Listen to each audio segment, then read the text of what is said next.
दोस्तों, स्वागत है आपका हमारे चैनल आर के वर्मा में। दोस्तों, आज हम आपको अकबर और बीरबल की बहुत मजेदार कहानी सुनाने वाले हैं। वीडियो को पूरा जरूर देखें। एक मूर्ख व्यक्ति दो सुंदर बच्चे की कहानी। एक मूर्ख व्यक्ति की मजेदार कहानी। बादशाह अकबर को बहुत सारे शौक थे। उन्हें शतरंज खेलना और पतंग उड़ाना पसंद था। उन्हें अन्य देशों की कहानियों को सुनना भी पसंद था। लेकिन उनका पसंदीदा शौक घोड़ों का था। उसमें भी अच्छे घोड़ों का संग्रह करना था। एक दिन घोड़ों का एक व्यापारी महल में आया। उसके पास बेचने के लिए घोड़ों का एक समूह था। बादशाह बाहर आए और घोड़ों को देखा।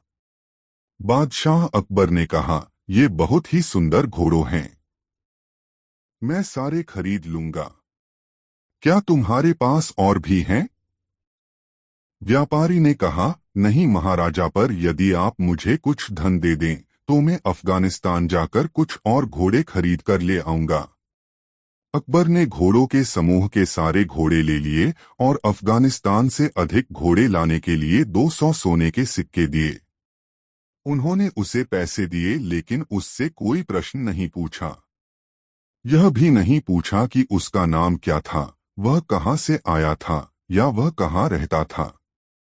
घोड़ों के व्यापारी ने पैसे लिए और वहां से चला गया। कई दिन बीत गए, घोड़ों का व्यापारी वापस नहीं लौटा। कुछ दिनों के बाद अकबर ने बीरबल से भारत में 10 सबसे बड़े मूर्यों की एक सूची बनाने के लिए कहा। बीरबल ने यह सूची तुरंत बनाकर बादशाह को सौंप दी। जैसे ही अकबर ने सूची को पढ़ना शुरू किया, वह हैरान रह गए और फिर बहुत क्रोधित हुए। बीरबल ने अकबर का नाम सूची में सबसे ऊपर लिखा था। बीरबल, यह क्या है? बादशाह चिल्लाए। मेरा नाम सूची में सबसे ऊपर क्यों है?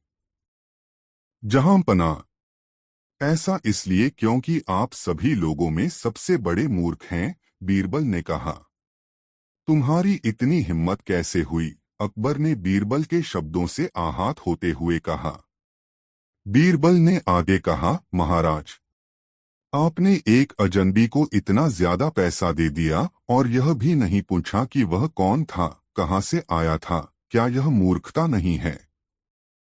अकबर ने कहा, यदि वह आदमी घोड़ों के साथ वापस आ जाएगा तो क्या होगा? महाराज, यदि वह आदमी घोड़ों के साथ वापस आ जाएगा तो मैं सूची में सबसे ऊपर से आपका नाम हटा दूंगा और उसका नाम लिखा दूंगा, बीरबल ने कहा। अकबर को यह एहसास हो गया था कि उन्होंने वास्तव में मूर्खता की थी। दोस्तों, यह कहानी आपको कैसी लगी कमेंट में जरूर बताएं। दो खूबसूरत बच्चा की मजेदार कहानी। एक बार बादशाह अकबर ने दरबार में यह घोषणा करवाई कि उनका पोता पूरे देश में सबसे सुंदर बच्चा है। वह अपने नवजात पोते को बहुत प्यार करते थे। अकबर अपने पोते से इतना अधिक प्यार करते थे कि उस बच्चे के जन्म के बाद अकबर मुश्किल से सम्राट के रूप में अपने कर्तव्यों पर ध्यान केंद्रित कर पा रही थे। वह बच्चे के साथ पूरा दिन खेलते रहते थे। इससे सभी मंत्री बहुत परेशान हो गए। इसलिए जब अकबर ने कहा कि उसका पोता देश का सबसे सुंदर बच्चा है, तो बीरबल ने कहा, जहांपनाह, कृपया नाराज न हुआ। राजकुमार निसंदेह बहुत खूबसूरत हैं, पर मेरे ख्याल से और भी बच्चे हैं जो इनसे भी ज्यादा सुंदर हैं। अकबर ने जब यह सुना तो वे बहुत क्रोधित हुए। उसने कहा, तुम ऐसा कैसे कह सकते हो? मैं सभी मंत्रियों को यह आदेश देता हूं कि वह उस बच्चे को लेकर आएं जिसे वह सबसे ज्यादा सुंदर समझते हैं। यदि वह बच्चे मेरे पोते से ज्यादा सुंदर हुए तो मैं सहमत हो जाऊंगा, जैसा बीरबल ने कहा है। इसलिए अगले दिन हर मंत्री अपने साथ एक बच्चा लेकर दरबार में आया। पर बीरबल कहीं दिखाई नहीं दे रहा था। फिर कुछ समय के बाद बीरबल दरबार में आया। वह पसीने से भीगा हुआ था। अकबर ने पूछा, कहाँ है वह बच्चा जिसे तुमने मेरे पोते से ज्यादा सुंदर बताया था? बीरबल ने कहा, महाराज, मैंने दरबार में बच्चे को लाने की कोशिश की, लेकिन उसकी माँ ने मुझे ऐसा करने नहीं दिया। यदि आप एक सामान्य इंसान की तरह तैयार हो सकते हैं, तो हम बच्चे को दिखने के लिए जा सकते हैं। अकबर और उसके कुछ मंत्रियों ने सामान्य लोगों की तरह कपड़े पहन लिए और बीरबल के सथा उस बच्चे को देखने चल पड़े। लंबे समय तक चलने के बाद वे एक झोपड़ी के पास पहुंचे। एक बच्चा झोपड़ी के बाहर गंदगी के ढेर पर खेल रहा था।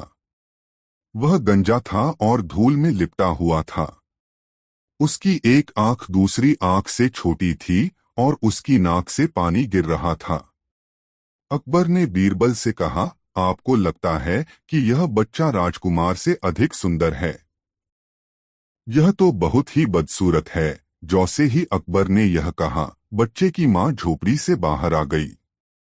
वह उस आदमी पर बहुत गुस्सा होने लगी, जो उसकी झोपड़ी के सामने खड़ा होकर उसके बच्चे को घूर रहा था। उसने कहा, तुम कौन हो? तुम्हारी हिम्मत कैसे हुई मेरे बच्चे को बदसूरत कहने की? निकल जाओ यहाँ से। और फिर उसने बच्चे को गोद में उठा लिया, अपने साड़ी के पल्लू से उसका चेहरा पोंछते हुए उसे चूम लिया।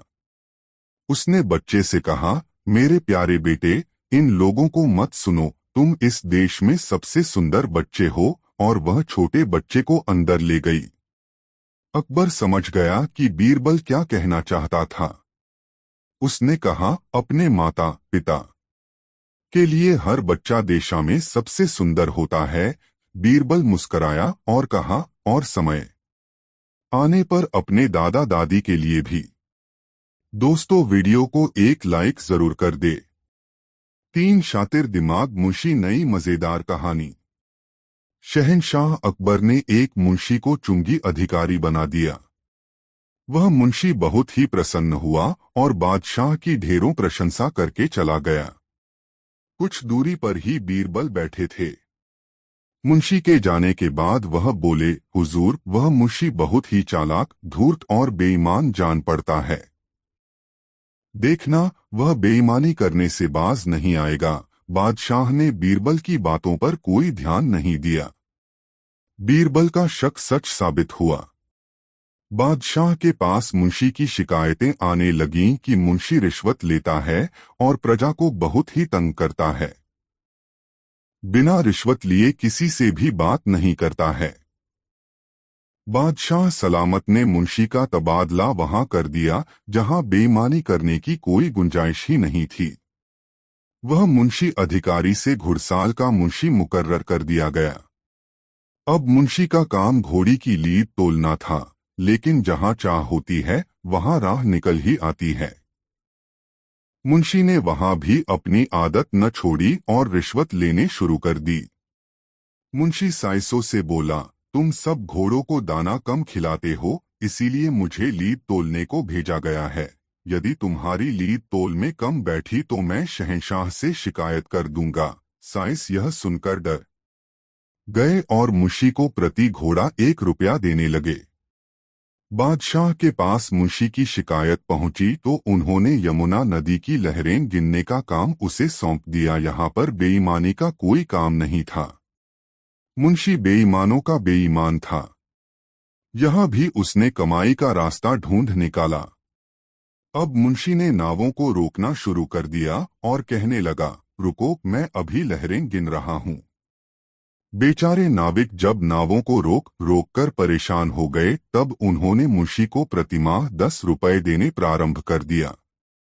दरबार में जब यह खबर पहुंची कि मुंशी नाविकों से पैसे वसूलता है, तो शहंशाह ने हुक्म जारी किया कि नावों को न रोका जाए और उन्हें जहां जाए जाने दिया जाए। शातिर दिमाग मुंशी कहाँ किसी बंदिश और नियम को मानने वाला था। यहाँ भी उसने अपनी बुद्धि का इस्तेमाल कर एक तख्ती को तट पर यह लिखकर लगा दिया, रोको मत जाने दो। यह द्व्यर्थी वाक्य शहंशाह के हुक्म का भी पालन कर रहा था और मुंशी को भी रिश्वत दिलवा रहा था।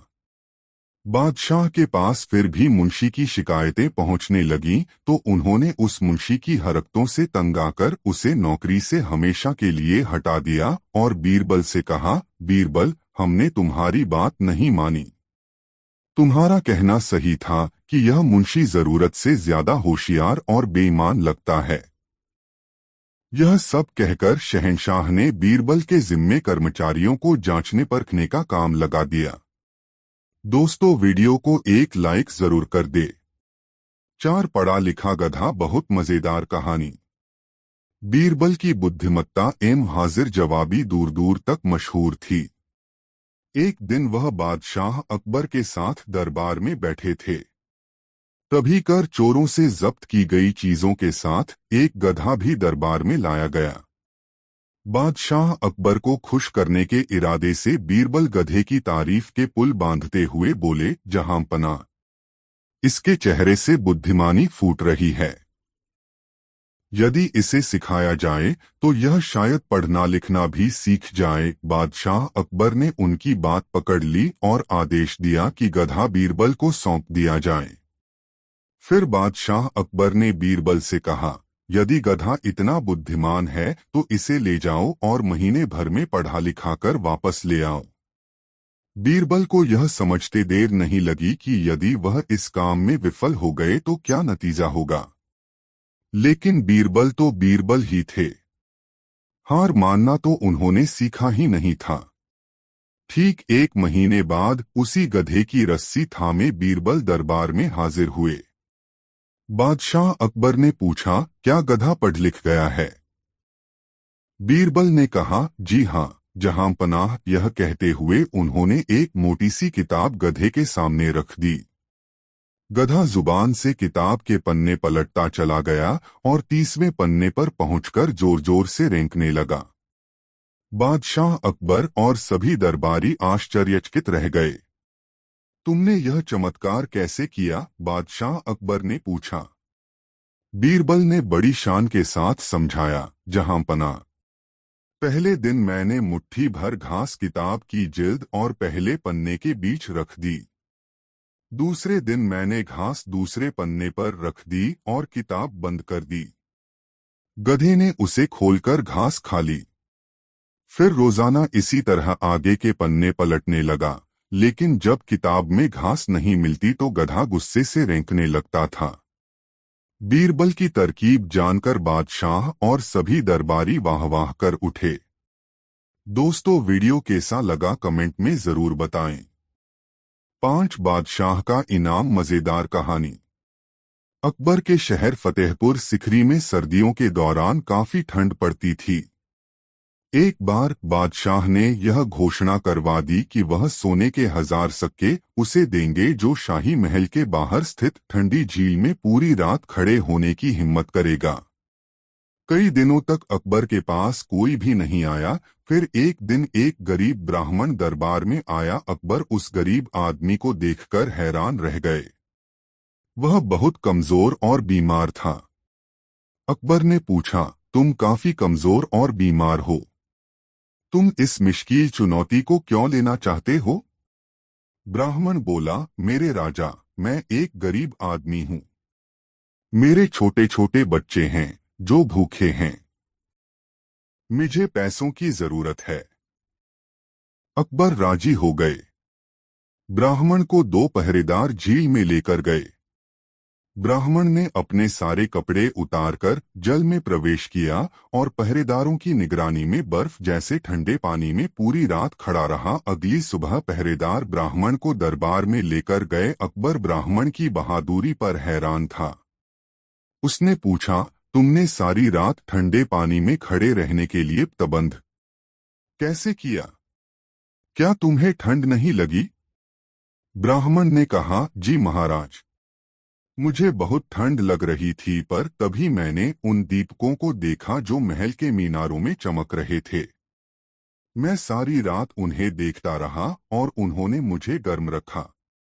जब अकबर ने यह सुना तो वह ब्राह्मण से बोला, दीपक ने सारी रात तुम्हें गर्म रखा है। यह तो धोखेबाजी है। तुमने अपना कार्य ईमानदारी से नहीं किया।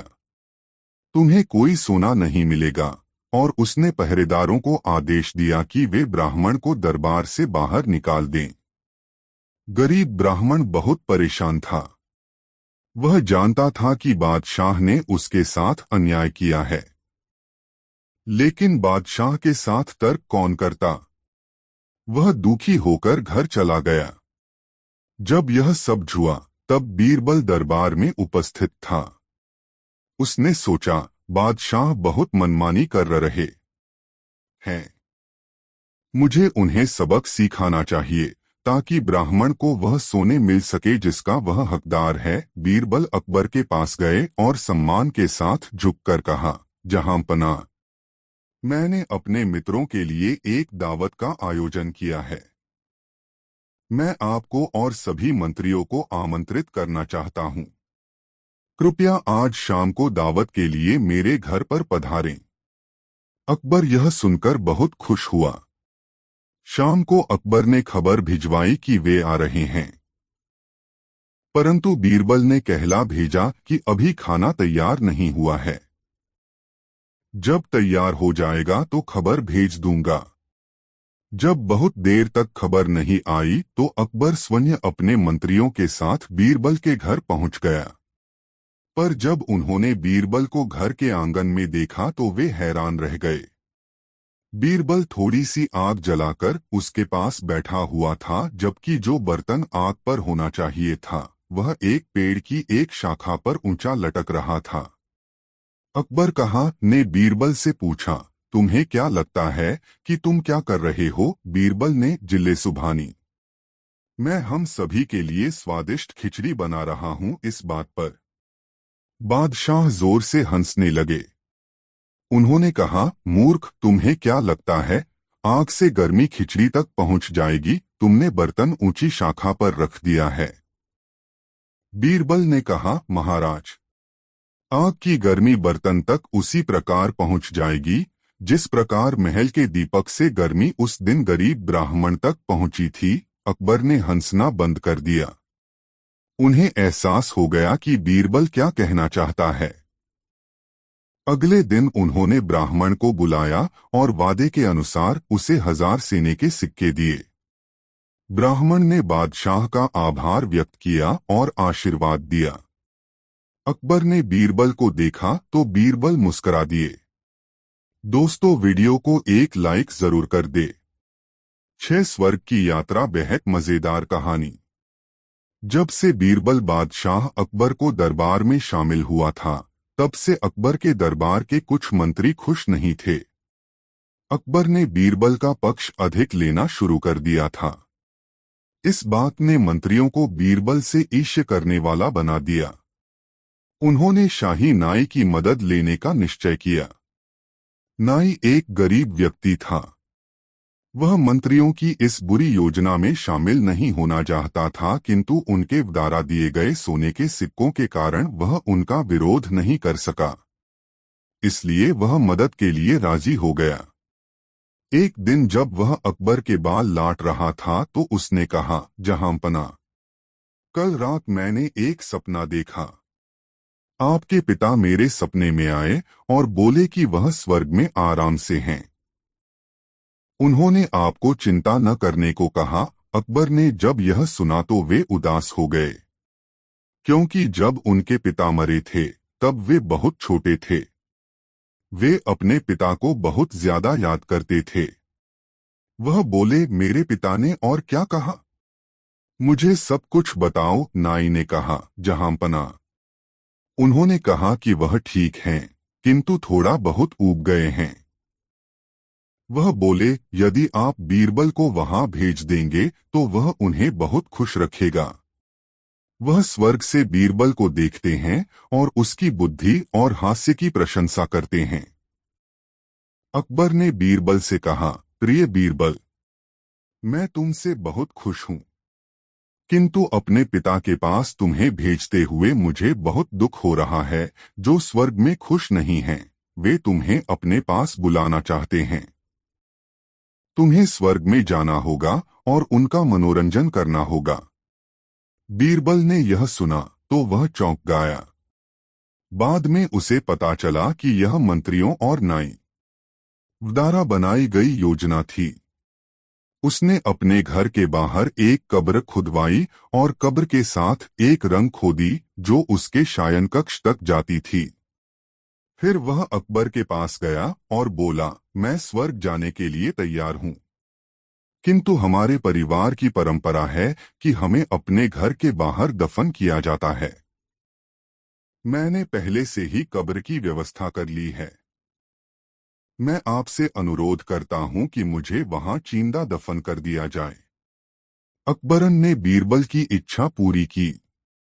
बीरबल को जिंदा दफन कर दिया गया। बीरबल सुरंग के रास्ते से अपने घर आ गया। 3 सप्ताह बाद वह अकबर के दरबार में गया। हर कोई बीरबल को देखकर हैरान था। अकबर ने कहा, तुम स्वर्ग से वापस कब आए? मेरे पिताजी कैसे हैं? और तुम इतने भद्दे क्यों दिखा रहे हो? बीरबल बोला, महाराज, आपके पिताजी ठीक हैं। उन्होंने आपको अपनी शुभकामनाएं भेजी हैं। किंतु जहांपनाह, स्वर्ग में कोई नाई नहीं है। इस वजह से मैं बहुत भद्दा दिखा रहा हूं। यदि आपकी कृपा हो तो शाही नाई को आपके पिताजी के पास भेजा जाए, जिससे उन्हें खुशी मिलेगी। सम्राट ने तुरंत आदेश दिया कि नाई को जिंदा दफन करके स्वर्ग भेजा जाए। नाई अकबर के पैरों में गिर गया और क्षमा मांगने लगा। इसके बाद उसने सब कुछ कबूल कर लिया। अकबर ने यह योजना बनाने वाले सभी मंत्रियों को निकाल दिया और नाई को 10 कोड़े मारने का दंड दिया।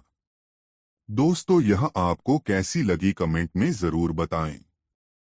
साथ बादशाह अकबर से कुछ खास लोग मिलने के लिए दरबार में आ गए, लेकिन बादशाह सलामत दरबार में अभी तक नहीं आए थे। मेहमान कुछ ज्यादा ही खास थे। बीरबल ने बादशाह की ओर से मेहमानों की खूब आवभगत की और उन्हें सम्मान के साथ उचित आसन पर बैठाया। इतने में एक आदमी दरबार में आया और दरबारियों से कहा, आज बादशाह सलामत की माताजी का इंतकाल हो गया है। यह कहकर वह आदमी वापस चला गया। दरबारी यह सुनते ही काफी चिंतित हो गए कि आज खास मेहमान बादशाह सलामत से मिलने आए हैं और आज ही उनकी माताजी का निधन हो गया। इतने में एक दूसरा व्यक्ति दरबार में आया और उसने सबसे कहा, बधाई हो, आज बादशाह सलामत के घर लड़का हुआ है। एक ही समय पर गम और खुशी की खबर सुनकर दरबारी अजीब सी दुविधा की स्थिति में आ गए। उनकी समझ में नहीं आ रहा था कि आज का दिन खुशियां मनाने का है या शोक मनाने का। उन्हें अब रोना चाहिए या हंसना चाहिए। दरबारी जब किसी निर्णय पर नहीं पहुंच सके तब वे सब बीरबल के पास गए और बोले, बीरबल, तुम ही बताओ, हमें हंसना चाहिए या रोना चाहिए? बीरबल बोले, आप सब वही करें जो बादशाह सलामत करें। दरबार में बादशाह के आने का इंतजार करें। यदि जहांपनाह रोते हुए दरबार में आएं तो आप सब भी रोएं, और हंसते हुए आएं तो आप सब भी हंसें। बीरबल के सुझाव को सब दरबारियों ने सहर्ष स्वीकार कर लिया और सबने ही बीरबल की इस चतुराई की तारीफ की। दोस्तों, वीडियो को एक लाइक जरूर कर दे। 8 एक बार तुर्किस्तान के बादशाह को बादशाह-ए-अकबर की बुद्धि की परीक्षा लेने का विचार आया। उसने एक दूत को पत्र देकर सिपाहियों के साथ दिल्ली भेज दिया। पत्र का मजमून इस प्रकार था, बादशाह अकबर, मुझे सुनने में आया है कि आपके देश में कोई ऐसा वृक्ष है जिसके पत्ते खाने से मनुष्य की आयु बढ़ जाती है। यदि यह बात सच है तो मेरे लिए उस पेड़ के थोड़े से पत्ते अवश्य भिजवाएं। बादशाह अकबर उस पत्र को पढ़कर विचारमग्न हो गए। कुछ देर तक वह बीरबल से रायमशविरा करते रहे। फिर उन्होंने सिपाहियों सहित उस दूत को एक सुदृढ़ किले में कैद करवा दिया। दूत और सिपाहियों को कैद हुए कई दिन बीत गए। एक दिन बादशाह अकबर बीरबल को साथ लेकर उन कैदियों को देखने गए। बादशाह अकबर को देखकर कैदियों को अपने मुक्त होने की आशा बंधी, परंतु यह बात निर्मूल थी।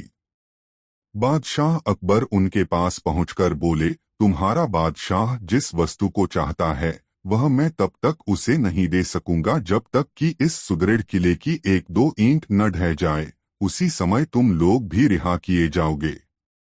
खाने पीने की तुम्हें कोई तकलीफ नहीं होगी। मैंने उसका प्रबंध करा दिया है।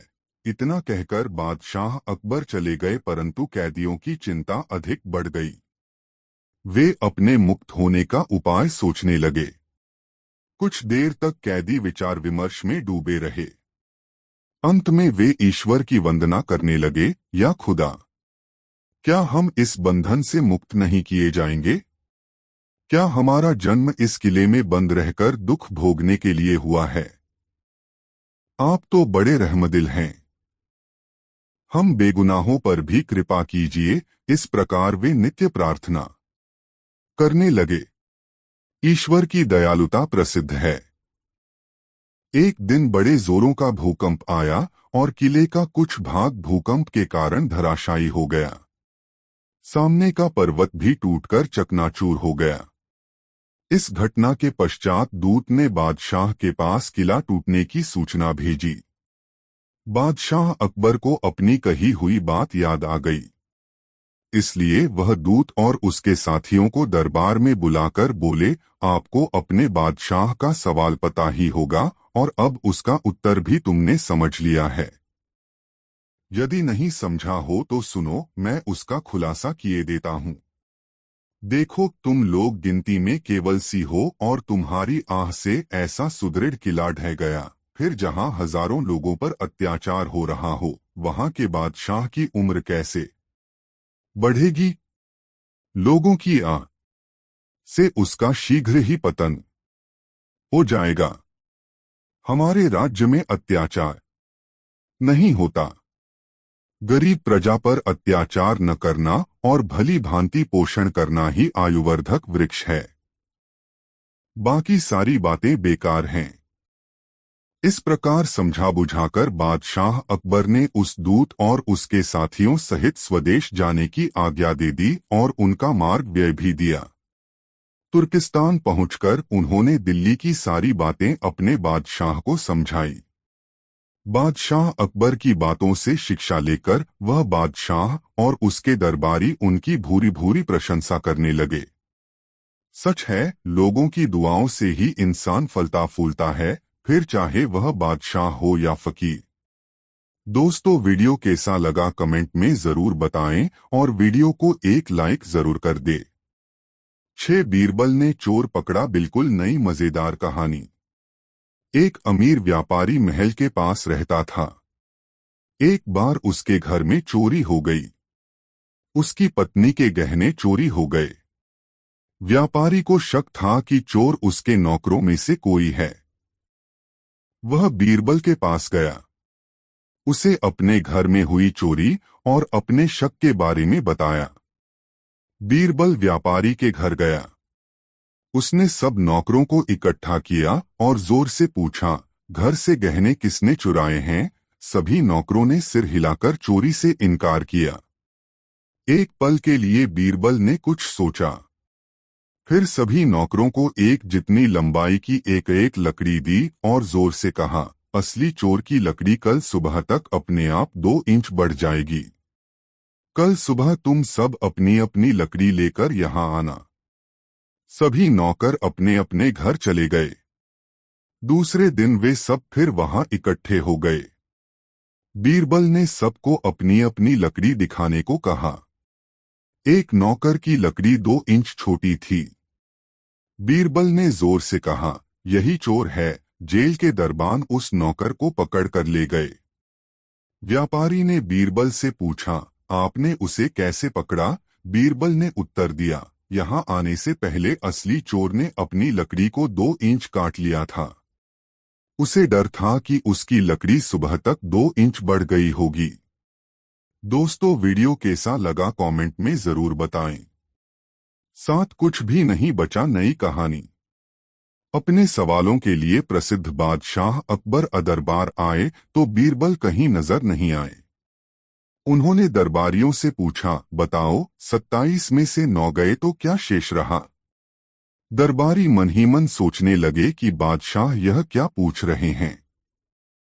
क्या हम लोग कोई बच्चे हैं कि इतना आसान सवाल हल नहीं कर सकेंगे? सभी दरबारियों ने एक ही जवाब दिया, हुजूर 27 में से 9 निकल जाने पर 18 बचे। यह तो सबको ही मालूम है। बादशाह मुस्कराए, फिर बीरबल के आने का इंतजार करने लगे। इतने में बीरबल दरबार में आ खड़े हुए। शहंशाह ने उनसे भी यही सवाल कर दिया। बीरबल जवाब में बोले, हुजूर कुछ भी नहीं बचा। बीरबल का यह जवाब सुनकर सब आश्चर्य में पड़ गए। उनके जवाब से कोई भी संतुष्ट नहीं दिखा तो बीरबल आगे बोले, इसमें हैरान होने की कोई बात नहीं है। 27 नक्षत्र साल भर में होते हैं। इनमें से 9 नक्षत्र जो हैं वे वर्षा ऋतु में होते हैं। यदि इन नक्षत्रों को निकाल दिया जाए तो जो बचे उनसे तो इस संसार का कोई भला नहीं होने वाला। इसीलिए मैंने कहा कि 27 में से 9 के चले जाने पर कुछ भी नहीं बचा। शहंशाह अकबर बीरबल का जवाब सुनकर अत्यंत ही प्रसन्न हुए और इसके लिए उन्हें इनाम भी दिया। दोस्तों, वीडियो को एक लाइक जरूर कर दे। 8 कितने दिन जीना नई मजेदार कहानी। बीरबल अकबर बादशाह की हर समस्या के जवाब थे। बादशाह आए दिन उनकी बुद्धि की परीक्षा लेते ही रहते थे ताकि बीरबल अपनी बुद्धि और समझ में अधिक से अधिक विकास कर सकें।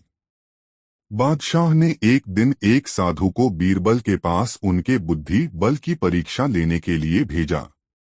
अकबर बादशाह भी वेश बदलकर पास में ही एक जगह छुप गए। साधु से बीरबल के नजदीक आकर कहा, वत्स तुम बीरबल हो न? भगवान ने सपने में मुझसे कहा है कि मैं अपने जीवन भर के लिए धन तुमसे ले लूं। बीरबल साधु के ऐसा कहने पर आश्चर्य में पड़ गए और अगले ही पल समझ गए कि यह कोई ढोंगी साधु है जो मुझे ठगना चाहता है। बीरबल बोले, अच्छी बात है भगवन, मैं आज रात भगवान से सपने में यह पूछ लेता हूँ कि अब आपने और कितने दिन जीना है, तभी तो मैं तुम्हें उचित धन दे सकूंगा। साधु बीरबल का चतुरतापूर्ण जवाब सुनकर दंग रह गया। उसके पास अब कहने के लिए कुछ बचा ही नहीं था। पास में ही छुपे अकबर बादशाह भी बीरबल का जवाब सुन चुके थे। वह हंसते हुए बीरबल के नजदीक आ गए। बीरबल समझ गए कि यह सब बादशाह सलामत का ही किया धरा था। बादशाह अकबर बीरबल की पीठ पर हाथ रखते हुए कहने लगे, बीरबल तुम्हारी समझ और बुद्धि का कोई जवाब नहीं। चलो अब हम दरबार में चलते हैं। बीरबल अकबर के साथ दरबार की ओर चल दिए। दोस्तों, आपने यह वीडियो यह तक देखा है, कमेंट में अवश्य बताएं ये 8 कहानी आपको कैसी लगी और वीडियो को एक छोटा सा लाइक जरूर कर दे। 9 बसंत ऋतु में एक दिन बादशाह अकबर ने बाग में दरबार लगाने की इच्छा व्यक्त की। तुरंत बाग में दरबार लगाया गया जहां बादशाह सिंहासन पर बैठे थे। बादशाह अकबर के पास ही बीरबल बैठे हुए थे जो बादशाह की संपत्ति लेकर न्याय कर रहे थे। न्याय का काम 5-6 घंटों तक होता रहा। उपस्थित लोगों का न्याय हो चुका था। उसके बाद एक व्यापारी आया। उसने अपनी अर्जी बादशाह अकबर के सामने रखी। बादशाह अकबर ने बीरबल से उसे पढ़कर सुनाने को कहा। आज्ञानुसार बीरबल ने उसे पढ़कर सुनाया। बादशाह अकबर की प्रतिष्ठा की अनेक पंक्तियों के बाद उसमें लिखा था, मैं अजमेर शहर का रहने वाला हूँ। देश विदेश में घूम फिरकर माल खरीदना बेचना मेरा काम है। जिस समय में बंग देशांतर्गत ढाका नगर में पहुंचा, वहां मैंने एक सौदागर के पास एक राजहंस देखा जो बहुत सुंदर और गुणवान था। उसके पंख सोने जैसे थे। मैं उसकी सुंदरता का वर्णन नहीं कर सकता। आपके महल में रहने योग्य जानकर मैंने उसको खरीदने का विचार किया। फिर उस सौदागर को मुहमांगा दाम देकर उसको मोल ले लिया। उसे एक पिंजड़े में बंद करके यहाँ लाया तथा अपने कमरे में टांग दिया। वह पिंजड़ा हमेशा वहां टंगा रहता था। आज मैं जिस समय अपने घर वापस गया तो मुझको पिंजड़े में राजहंस नहीं मिला। मुझको शक है कि मेरे नौकरों ने उसे मार डाला है। मैं प्रार्थना करता हूँ कि उसकी खोज कराकर अपराधियों को दंड दिया जाए। यह फरियाद सुनकर बादशाह अकबर ने उस व्यापारी के नौकरों को दरबार में बुलाने की आज्ञा दी। आज्ञानुसार उसके सब नौकर कुछ ही देर में दरबार में पहुंच गए। बादशाह अकबर ने उन नौकरों से अच्छी तरह पूछताछ की, परंतु जब कुछ पता नहीं चला तो उन्होंने व्यापारी से कहा, तुम्हारी चोरी का पता नहीं चला। हमने तुम्हारे नौकरों से पूछताछ कर ली। अब यदि तुम्हें किसी दूसरे पर शक हो तो बताओ। यह सुनकर उस व्यापारी का मुंह उतर गया। उसने बीरबल से कहा, जैसा आज मेरे साथ न्याय हुआ, यदि ऐसे अन्य न्याय भी होते हों तो फिर सच्चा न्याय कौन करता है? बीरबल ने कहा, मैं तुम्हारा न्याय किए देता हूँ। फिर बीरबल ने व्यापारी के नौकरों को दोबारा बुलाने की आज्ञा दी। सिपाही नौकरों को ले आए। कुछ खोज करने के बाद बीरबल उनकी ओर देखकर बोले, क्यों रे चोर, तेरे मन में क्या विचार है? पक्षी को मारकर खा गया और उसके पंख भी पगड़ी में छिपाकर दरबार में आया है। वाह, शाबाश! इतनी देर से तो तूने स्वीकार नहीं किया, परंतु अब बोल, क्या कहता है? बीरबल को इस तरह कहते हुए सभी दरबारियों ने मुना। मौदागर के नौकरों में राजहंस को चुगने वाला भी था। उसने अपने मन में विचार किया कि कहीं मैं भूल में अपनी पगड़ी में पंख तो नहीं रख लाया हूं। ऐसा सोचकर उसने इस ढंग से धीरे धीरे पगड़ी पर हाथ फेरना शुरू किया कि किमी भी दरबारी को मालूम न पड़े। सब लोग नौकरी की तरफ देख रहे थे, परंतु किसी की भी दृष्टि उस चोर पर नहीं पड़ी। लेकिन बीरबल ने उस चोर को ताड़ लिया। उन्होंने उसके अलावा अन्य सबको छोड़ देने की आज्ञा दी। फिर बीरबल ने उससे अनेक प्रकार के प्रश्न किए, परंतु जब किसी भी तरह उसने चोरी करना स्वीकार नहीं किया तो उसकी पिटाई करने की आज्ञा दी गई। पिटाई की बात सुनते ही उसने डर के मारे तुरंत अपना अपराध कबूल कर लिया। बीरबल की इस बुद्धिमत्ता से न सिर्फ बादशाह अकबर ही बल्कि व्यापारी भी बहुत प्रसन्न हुआ। दरबारी भी बीरबल के न्याय पर वाह वाह कर उठे। दोस्तों, वीडियो को एक लाइक जरूर कर दे। 10 वर्षा ऋतु थी। यमुना नदी में बाढ़ आई थी। लहरें किनारे पर आकर टकरा रही थीं, जिससे अजीब सी छप छप की आवाज होती थी। शहंशाह अकबर का महल यमुना तट पर ही था। बादशाह गहरी नींद में सोए हुए थे। रात का सन्नाटा चारों तरफ फैला पड़ा था। छप छप की आवाज जब बादशाह के कानों में पड़ी तो वह जाग गए और छप छप की आवाज सुनने लगे। फिर इसके बाद बादशाह को नींद नहीं आई तो वह कमरे में ही उठकर टहलने लगे। टहलते टहलते वह खिड़की के पास आ गए और पानी से लबालब भरी यमुना नदी को अपलक देखने लगे। लहरों की छपछपाहट अभी भी उनके कानों में गूंज रही थी। तभी उन्हें ऐसा जान पड़ा जैसे नदी रो रही हो। शहंशाह के मन में सवाल उठ खड़ा हुआ कि आखिर क्या बात है। रात के सन्नाटे में सब सो रहे हैं मगर नदी क्यों रो रही है? अपने इस प्रश्न का जवाब वह नहीं ढूंढ सके तो बिस्तर पर आकर चुपचाप लेट गए। दूसरे दिन शहंशाह दरबार में आए तो सभी दरबारियों से यही प्रश्न किया कि नदी रोती क्यों है। बारी बारी से सभी दरबारियों ने अपनी समझ के अनुसार जवाब दिया, लेकिन किसी के भी जवाब से बादशाह को संतुष्टि नहीं मिली। इसी बीच बीरबल दरबार में पधारे। बादशाह ने बीरबल को देखते ही सवाल कर दिया, बताओ बीरबल, नदी क्यों रोती है?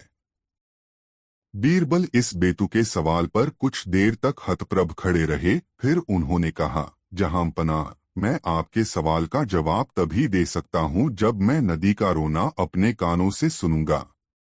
बीरबल, नदी के रोने की आवाज तो मैं तुम्हें रात के सन्नाटे में ही सुना सकता हूं। बादशाह ने यह कहकर बीरबल को देखा। बीरबल रात होने पर शहंशाह के महल में पहुंचे। बादशाह उन्हें अपने महल की खिड़की के पास ले गए और वह छप छप की आवाज उन्हें सुनाई और इसका कारण पूछा।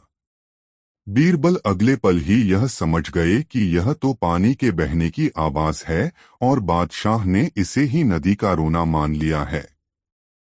बीरबल झुककर बड़े ही विनम्र स्वर में बोले, हुजूर, नदी अपने पिता के घर यानी पहाड़ से विदा होकर अपने पति यानी समुद्र के यहाँ जा रही है, जिससे वह पिता से अलग होने के गम में रोती जा रही है। बीरबल का जवाब इतना सटीक और हकीकत भरा था कि बादशाह अकबर खुशी के मारे गदगद हो गए और कहा, बीरबल, तुम्हारे पास तो हर सवाल का जवाब होता है। हम तुम्हारे जवाब से संतुष्ट हुए। दोस्तों, कहानी कैसी लगी कमेंट में जरूर बताएं। 11 बादशाह अकबर के मन में हमेशा कोई न कोई सवाल उठता ही रहता था। एक दिन बादशाह सलामत ने बीरबल से कहा, बीरबल, दरबार में एक ऐसे आदमी को ढूंढ कर ले आओ जो बहुत ही बुद्धिमान हो। बीरबल कुछ देर शांत रहे, फिर बोले, जहांपनाह, मैं जल्दी ही ऐसा आदमी ढूंढकर दरबार में ले आऊंगा, लेकिन इसके लिए समय और धन की आवश्यकता पड़ेगी। बादशाह अकबर बोले, बीरबल, सोने की 300 मोहरें और 1 हफ्ते का समय हम तुम्हें देते हैं। धन और 1 हफ्ते का अवकाश लेकर बीरबल अपने घर चले गए। सारा धन उन्होंने दीन दुखियों में बांट दिया। सप्ताह के अंतिम दिन बीरबल ने एक चरवाहे को पकड़ा और उसे स्नान करवाकर अच्छे कपड़े पहनाए तथा सोने की 100 मोहरें उसे देकर दरबार में ले आए। रास्ते में ही चरवाहे को बता दिया कि उसे बादशाह सलामत के सामने कैसा व्यवहार करना है। बादशाह अकबर के दरबार में पधारते ही बीरबल ने कहा, जहांपनाह, मैं बुद्धिमानों का बुद्धिमान व्यक्ति ढूंढ कर लाया हूँ।